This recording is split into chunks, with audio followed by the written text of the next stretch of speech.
അപ്പൊ നമുക്ക് മുമ്പിലിരിക്കുന്ന ഈ പുരുഷന്മാരായ പുരുഷപക്ഷപാതികളായ ആളുകൾക്ക് മീശ വെക്കാൻ പോലുമുള്ള അവകാശം പോലും ഇവിടെ നമ്മൾ പൊരുതി നേടിയെടുത്തതാ. ശരിക്കും അയ്യോ അയ്യോ അതെ അതെ, മീശ വെക്കാനുള്ള അവകാശം മീശ വെക്കാൻ മാത്രമല്ല, ഞങ്ങൾക്ക് ഷഡ് ഇടാനുള്ള അവകാശം കൂടെ നിങ്ങൾ പൊരുതി നേടിത്തന്നതാ. എന്ത് പൊരുതലാണ് പൊരുതിയത്? എന്ത് പൊരുതലാണ് നിങ്ങൾ പൊരുതിയതെന്നും കൂടെ ഒന്ന് പറഞ്ഞായിരുന്നെങ്കിൽ ഒരു സമാധാനം ഉണ്ടായിരുന്നേ. പുതിയ അറിവാട്ടോ. ആണുങ്ങൾക്ക് മീശ വെക്കാനുള്ള അവകാശവും ഷഡ് ഇടാനുള്ള അവകാശവും ഫെമിനിസ്റ്റുകൾ നേടിത്തന്നതാണെന്ന്. പോയിനടി മൈലുകളെ ചലക്കാണ്ട്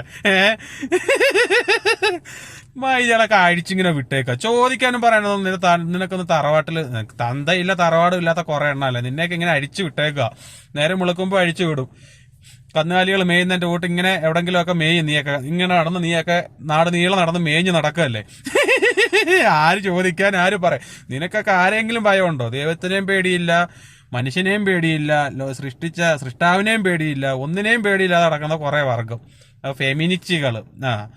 ഒരു മറ്റേ എന്താ പറയാ, മുടിയും മുറിച്ച് ഒരു കണ്ണാടി എടുത്ത് വെച്ച് കഷം കീറിയ ബ്ലൗസും ഇട്ട് മറ്റേ പൊറോട്ടയുടെ അത്രയുള്ള ഒരു പൊട്ടും തൊട്ട് കഴിഞ്ഞാൽ ഫെമിനിസ്റ്റ് ആയി. പിന്നെ ആരെ വേണേലും ആയത് ആണുങ്ങളുടെ തോളയിലും കയറാം, എന്ത് തന്തരാത്രം കാണിക്കാം, പറയാം. ഫെമിനിസ്റ്റാ